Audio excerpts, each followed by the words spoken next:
वक्फ committee दरगाह बाबा सैयद अहमद अली शाह किले की डाल नागौर में आज दिनांक 18 सितंबर 2022 को बाबा सैयद अहमद अली शाह मस्त रहमतुल्लाह अलैह का 105वां बड़ा उर्स मनाया गया।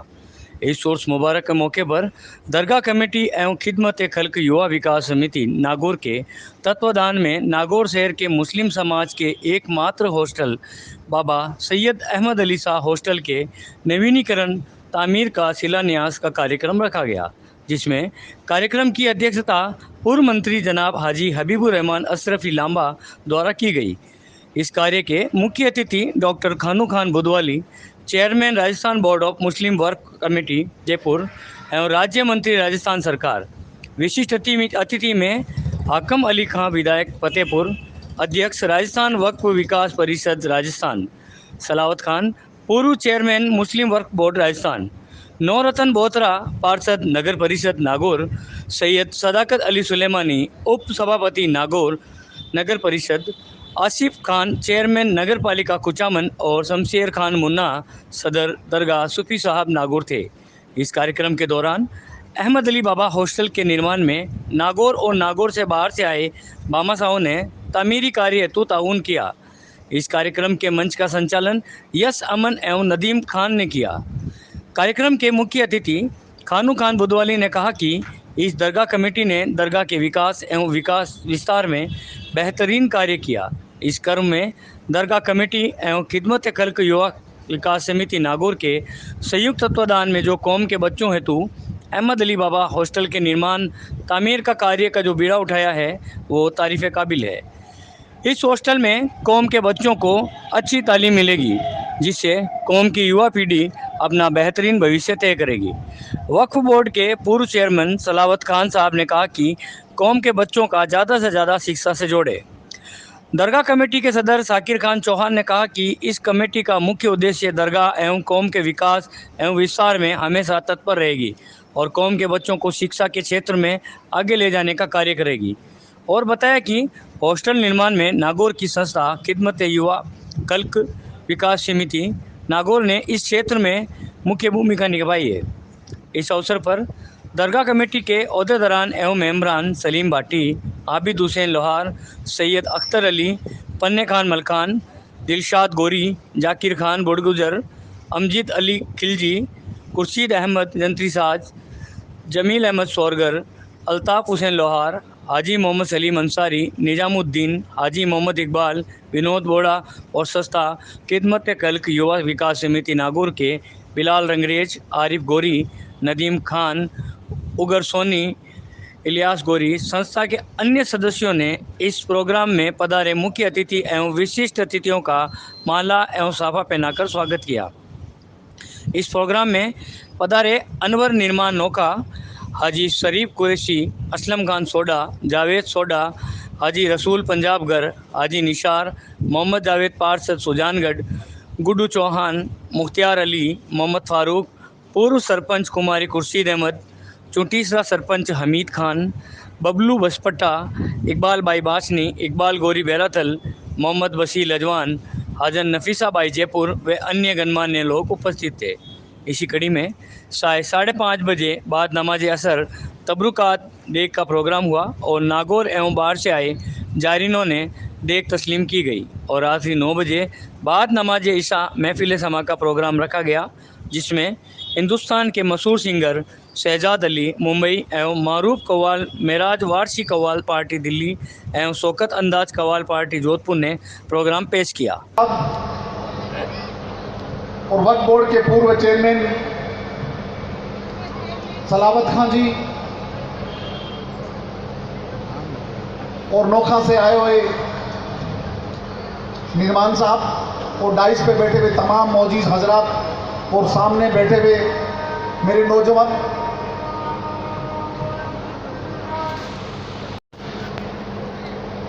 और हबीब साहब के साथियों के द्वारा किया गया काम एक ऐतिहासिक है। यहाँ के वक्फ बोर्ड के सदर चौहान साकिर साहब, जिस तरह का जो दरगाह का जो गेट का जो हबीब साहब अभी कह रहे थे कि गेट का काम बहुत लंबा इन्होंने किया है, लेकिन मैं ये कह रहे थे कैसे पूरा कर पाएगा, और ये काम अभी अधूरा रह गया और दूसरा काम इन्होंने छेड़ दिया। क्योंकि जब गेट में भी इतना टाइम लग गया 7-8 साल, तो अंदर तो मस्जिद बहुत बड़ी लंबी रह जाएगी। आदमी को अच्छी बात है, मुबारकबाद देते हैं, काम करना चाहिए, लेकिन हम एक काम का टारगेट लेके चलें जिस काम को हम पूरा कर सकें। जिस तरह से आपने कॉम्प्लेक्स या गड्ढे भरने का यहाँ काम किया, जो भी किया, आप मुबारक के काबिल हैं। हॉस्टल बहुत पुराना बना हुआ है, जिसमें से करीबन मैं गया था तब यहाँ के पत्थरों की बड़ी मजबूती थी, ईंटें पत्थर भी शायद पट्टियाँ, सिर्फ उसको ऊंचा करने का काम है, जिसमें से 20 या 30 कमरे पुराने बने हुए हैं। नए कमरे में जिन्होंने डोनेशन दिया उनको मुबारकबाद देना चाहता हूँ, क्योंकि लेट बहुत हो चुके हैं। प्रोग्राम ये हमें से शर्त ये थी कि समय पे आना है और कमरों के जो भी निर्माण होगा उसका देखना है और दरगाह के उर्स होगा, लेकिन हमें ये पता नहीं था कि इतना लंबा होगा। उसी दिन जो हमारे साथ आने वाले पॉलिटिकलों के साथ फिर कोई दूसरा व्यक्ति आने में हिचकाएगा अगर हम उनसे ये कहेंगे तो इतना चंदा दें। तो जिन्होंने दिया अल्लाह मियाँ उनको और ज़्यादा दे। हॉस्टल बनाएं, कमरे बनाएं, एजुकेशन के लिए आप आगे बढ़ें। दूसरे मज़हब के लिए दो लोग बढ़ते हैं, ये इल्म का होना भी ज़रूरी है। लेकिन फिर भी अभी हबीब साहब यहाँ नागौर का एजुकेशन रेशो बहुत कम है प्रॉपर का, जो डीडवाना का भी फिर बेटर है, मेड़ता का भी अच्छा होगा। लेकिन हम उम्मीद करते हैं कि किसी दूसरे समाज के बराबर जीना होगा। तो अगर आपको एजुकेशन में कंपटीशन का माहौल है, अगर आप नौजवान साथियों को पढ़ाओगे, जब राजस्थान के अंदर एक ही परिवार के अगर एक बहन सेम डे कर्नल के प्रमोशन लेती है और नुआ झुंझुनू की और उसी दिन उसका भाई ब्रिगेडियर बनता है, अगर डीडवाना बेरी की लड़की अगर डीआईजी पुलिस बनती है और झुंझुनू के भीमसर की 6 में से 4 बहनें 2 टर्म में अगर साइंटिस्ट बनती है तो एक बहुत बड़ी चीज़ है। लेकिन उन बेटियों को भी पढ़ाएं, बेटों को भी पढ़ाएं। पिछला जो हबीब साहब जो आरजेएस का रिजल्ट आया, आपने पिछली बार भी मिला, मैंने कहा था 6 में से 5 लड़कियां थी और 1 लड़का था। क्योंकि जो रात को चौराहे पे जगने वाला और लंबा मोबाइल लेके बैठने वाला और रात को चाय पीने वाला झुंझुनू आपके नागौर में ज़्यादा है, और खासकर हबीब भाई के गांव में तो और ज़्यादा होगा। रात को जगता वो इंसानियत की श्रेणी में नहीं आता। माफ़ करना, अगर इंसान पढ़ता और ईसा की नमाज़ पढ़ के सो जाए और फजर की नमाज़ पे उठे तो बहुत अच्छा लगता। और चाय सबसे ज़्यादा चाय हबीब साहब कह रहे हैं मेरे गाँव में पीती है। लेकिन हबीब साहब, मैं आपसे गुजारिश करता हूँ कि वहाँ से RS और IS निकले तो मैं आपको मान जाऊँगा। अगर हमारा तहसीलदार और थानेदार भी बने तो बहुत अच्छी बात है। बिजनेसमैन आप बॉम्बे के दूध की पूरी नदी बहाते हो, बॉम्बे में दूध की सप्लाई आपकी है। लेकिन हबीबी साहब, अगर दूसरे मजहब के लोग रात को किसी ब्राह्मण और बनियों के मोहल्ले में चौराहे पे जाके देखोगे, वहाँ इंसान आपको कोई लड़का नजर नहीं आता जगता हुआ, अगर उसके वालिद की इनकम कितनी है या नहीं है। लेकिन कहीं ना कहीं मोबाइल रात को किसी भी चौराहे पे, चाहे वो चूरू का लड़का हो, राजस्थान के किसी कोने में अकलियत का लड़का हो, चाहे सबसे बड़ा अगर एजुकेशनल हब और ब्यूरोक्रेसी का हब कितनी नगर माना जाता है, लेकिन वहाँ भी रात को मुस्लिम जो ब्यूरोक्रेसियों के लड़के वहाँ भी जगने को मिलते हैं। लेकिन दोस्तों, दूसरे मजहब का लड़का जब रात को 10 बजे सो जाता है तो आपकी ऐसी रात को कौन सी फैक्ट्री चलती है, कल को ऐसा कौन सा कल कारखाना चलता है। माफ़ करना, ये नौजवान बच्चों से छोटी सी अगर इस मोबाइल से अच्छे मैसेज भी मिलते हैं, अगर आपका छोटा सा बटन गलत दब जाता है, आज का जो क्राइम सोशल जो जिस तरह का चल रहा है उस पर सामाजिक समरसता भी बहुत ज़्यादा जल्द बिगड़ती है। हम नहीं चाहते इस मोबाइल का अच्छा यूज हो, हम आगे बढ़े, दूसरे समाज की बराबरी करें। जब समाज की बराबरी तब कर पाएंगे, हमें इल्म का होना, जिस तरह से चेयरमैन कुचामन कह रहे थे, उसका होना लाजमी है। मैं राजस्थान यूनिवर्सिटी से हबीब साहब, मैंने BA MA MPhil PhD law और डॉक्टरेट की। मैं राजस्थान यूनिवर्सिटी में प्रोफेसर भी रहा, लेकिन मैं राजस्थान हाईकोर्ट का वकील भी हूँ। लेकिन अगर आप जिस स्टेज पे हूँ, अगर आप पढ़ लिख करके एक अच्छा पॉलिटिकल भी कैरियर भी बनाते हो, तो राजनीति में भी आज के लाजमी होना, आपके समाज का प्रतिनिधित्व है, उसमें एजुकेशन का होना भी बहुत ज़रूरी है। आज अकबर अली खान जी हमारे विधायक हैं, आज राजस्थान के हमारे 8 विधायक हैं। हबीब साहब मार्जिन पे हारे, जाकिर मार्जिन पे हारा, आखिर ऐसा क्यों हुआ? फिर भी कुछ न कुछ लोग फिर बहरूपियों के अंदर फिर दोबारा आपके बीच में, जो कभी आसाम से चुनाव लड़ते हैं, कभी बिहार से लड़ते हैं और मुसलमानों की सबसे ज़्यादा बात करते हैं, उस भाई साहब को ये पूछो, आज तक क्या आप आंध्रा हैदराबाद में कभी भाजपा के खिलाफ पार्षद का चुनाव भी आमने सामने लड़ेंगे ओवैसी साहब। आज तक कभी चुनाव नहीं लड़ा, भाजपा को चाहे गालियां दे, इनकम टैक्स का आज तक छापा नहीं पड़ा, कभी उसके खिलाफ नहीं बोलते, क्योंकि वो 50-50 मित्रता का गेम खेलते हैं। फिर आपको बरगलाने आएंगे, कहीं ना कहीं अकलियत के लोगों को डैमेज करने वो इंसान आएगा। लेकिन दोस्तों, आप अपने राइट्स को समझोगे, इस प्रजातंत्र को जिंदा रखने के लिए, अपने हकूक के लिए आपको आगे बढ़ने के लिए इल्म और राजनीति का होना बहुत जरूरी है। राजस्थान सरकार के माननीय मुख्यमंत्री महोदय ने बालक और बालिका शिक्षा के लिए जिस तरह से आप जिस तरह की बात कर रहे हो हबीब साहब, राजस्थान सरकार ने 100 करोड़ रुपए दिए अकलियत के लड़के और लड़कियों को मुस्लिम हॉस्टल बालिका और बालक हर जिला हेडक्वार्टर पर बनाने का कार्य किया है। और जो अभी हबीब साहब जो हमारे हाकिम अली खान जी बैठे हैं, ये सबसे ज्यादा, इन्होंने कहा जमीन नहीं है, मैंने इनको 12 बीघा जमीन अलग दी, इनको फिर 18 बीघा जमीन की जरूरत पड़ी, कॉलेज के लिए हमने जमीन दी। जब अकलियत का हॉस्टल बन रहा है वहां सरकार इनको पैसे दे रही है। हमारे सरकार के इदारे बन रहे हैं, चाहे दौसा में बना, चाहे मसूदा में बना, चाहे भीलवाड़ा में बना, चाहे सीकर में बना, चाहे चूरू में बना। ऐसा राजस्थान के अकलियतों की हॉस्टलों की कमी नहीं, लेकिन फिर भी हम हमारे बच्चों को नहीं पढ़ाएंगे तो आने वाला समय बहुत ज्यादा खराब होगा। सरकार की चिरंजीवी योजनाएं, जो हम हमारी बहन बेटियों के गहना बेच के, घर बेच करके हम दवाइयों का इलाज कराते थे, राजस्थान सरकार के माननीय मुख्यमंत्री महोदय ने 10 लाख तक की फ्री दवाइयां दी है। इसके अलावा भी अभी हाल ही में राजस्थान सरकार के माननीय मुख्यमंत्री महोदय ने 2 महीने पहले, अगर आप किडनी या ट्रांसप्लांटेशन की बात करते हो, 3.5 लाख रुपए का खर्चा आता है, उससे अगर 15 लाख तक का भी जाता है, आपका 10 लाख रुपए चिरंजीवी योजना के कारण से, हाकिम अली खान जी एमएलए साहब बैठे सरकार के पार्ट है, कल विधानसभा भी चलेगी, फिर भी 15 लाख रुपए का खर्चा होगा तो चिरंजीवी योजना कार्ड से आपका कार्ड में से पैसा नहीं कटेगा, वो सरकार आपको एडिशनल पे करेगी। लेकिन स्कूटी योजना माइनॉरिटी की, स्कॉलरशिप की माइनॉरिटी की व्यवस्था, हम हमारे हक के लिए जो व्यवस्थाएं सरकार देती है उसका हमें फायदा उठाना चाहिए। लेकिन दूसरी बात इतना जरूर कहना चाहता हूँ, वक्त की संपत्तियों के बारे में एक बात बोलना चाहता हूँ कि वक्त की जो संपत्तियां हैं ये अल्लाह की संपत्ति है। जो वक्फ करने वाला इंसान इस दुनिया में नहीं रहा, क्या इस वक्फ की संपत्ति से खाने वाला इंसान, ये वक्फ का मतलब होता है जकात का पैसा, क्या जो इंसान जकात का पैसा खा करके क्या इस अपने परिवार को पाल सकता? जकात का मतलब होता है जो धर्म का पैसा, धर्म के लोगों के दान मिले। वक्फ के पैसे से, जकात के पैसे से यतीम, बेसहारा, बेवा, असहाय, मजलूम लोगों की, लड़कियों की मदद करें, नहीं कि खुद का पेट पाले, अपने बच्चों को BMW दिलाए, अच्छे मकान बनाए, हम कहीं फॉरेन घूमने जाएं।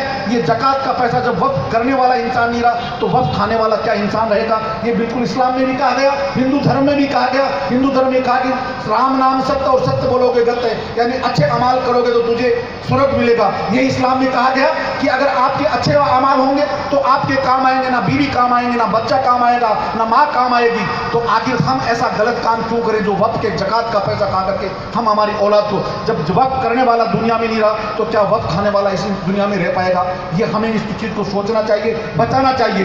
बची बात शौकत भाई जो बार बार कह रहे थे, शौकत भाई मेरे पास कई बार आए, बोथरा जी माफ करना, आपसे हमारी गुजारिश, आप महावीर स्वामी के शिष्य हो। जब महावीर स्वामी इस दुनिया के संसार का तन मन धन और पूरे राष्ट्र परिवार को छोड़ के जगह से चले गए, आप और हम नहीं जा सकते। लेकिन ये वक्फ संपत्ति और देवस्थान की जो संपत्तियां होती है ना कभी बेची जाती है, ना कभी खरीदी जाती है, इसकी समय सीमा भी नहीं होती। वक्फ की संपत्ति को कब्जा करने वाला इंसान के खिलाफ हम कभी भी समय सीमा के, कभी भी 12 महीने 10 साल बाद भी हम मुकदमा कर सकते हैं, क्योंकि वक्फ का टाइटल दफा 26 में दर्ज होता है। यहाँ के SDM या कलेक्टर को भी राइट नहीं होता कि उसके टाइटल को वो चेंज कर दे। किसी भी ट्रिब्यूनल कोर्ट को चेंज, वो ना उसको बदल सकता है, ना हाई कोर्ट पहले सुन सकता है, क्योंकि वक्फ का खुद का स्वयं का डिस्ट्रिक्ट कोर्ट होता है, उसको राइट होता है। आप वकील भी हो, क्योंकि जब तक वक्फ कोर्ट का जब डिसीजन नहीं आता है तब तक सम्मानीय न्यायालय, हाई कोर्ट भी और सुप्रीम कोर्ट ये कहता है आपके मूल कोर्ट में जाइए, जो उसका फैसला होगा उसके बाद हमारे पास अपील में आइए। इसलिए अगर वक्फ की जमीन को कहीं लाल, चाहे प्याऊ की बात हो, चाहे कहीं की भी बात हो, हमें सबसे ज्यादा माफ करना आपके ईओ की शिकायत मिलती है, उनकी तानाशाही से हम दुखी है कि अगर वो जिस तरह के जो पट्टे बना रहे हैं, माफ करना, क्योंकि अगर वक्फ धार्मिक संपत्ति है और वक्फ किसी राजस्थान सरकार की संपत्ति है, देवस्थान और वक्फ बोर्ड की संपत्ति को अगर इस तरह का बेचने का भ्रष्ट कार्य कर रहे हैं, मैं उसकी निंदा करता हूं और उसके खिलाफ कार्रवाई होनी चाहिए। और मैं शौकत भाई आपकी बात की हमेशा तारीफ की, हबीब साहब ने आपकी बात की तारीफ की, हाकिम अली खान जी एमएलए साहब और चाहे हबीब मेरे साथी जो वक्फ विकास परिषद के जो राजस्व मंत्री हैं, इन्होंने भी बचाने का कार्य किया। हम चाहते हैं हम सब मिलकर के एक बहुत अच्छा काम करें जिससे हम आगे बढ़ें।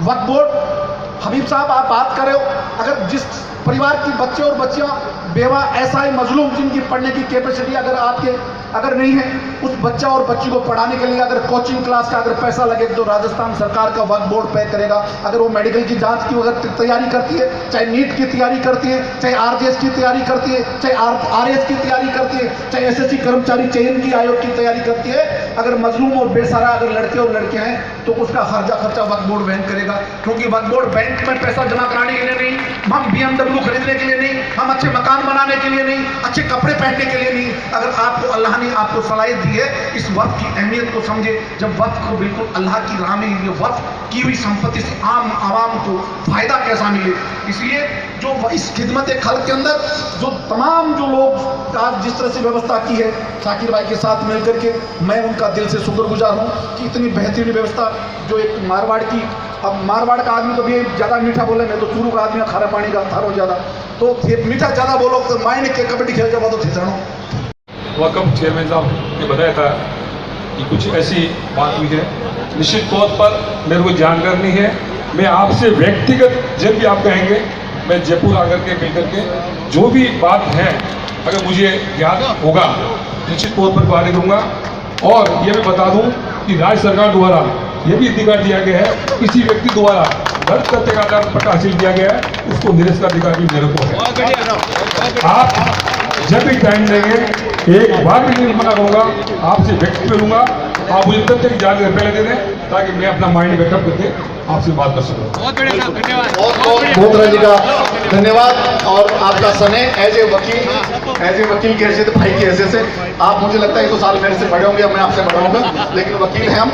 और मैं रतनगढ़ चूरू से आता हूँ, बुधवाली गांव है, और मेरी तरफ भी सवाल बहुत है। अभी पता नहीं मूर्ति है कौन से हैं, जो भी है, लेकिन ये हमारे लिए बहुत अच्छा। और आज इनका आना इस दरगाह में हबीब साहब भी हक लिखाने के सामने, मैं इनका शुक्रगुजार हूँ। बहुत धन्यवाद। हमारे कुछ पत्रकार साथी हैं जो सोशल मीडिया और विजुअल मीडिया और प्रिंट मीडिया के, हमारे दानिश भाई स्टेज पे आए, वसीम पठान साहब, राजू जी, रफीक भाई, यूनुस भाई, विपुल सक्सेना जी और अन्य जो भी विजुअल मीडिया के और प्रिंट मीडिया के हमारे पत्रकार साथी हैं।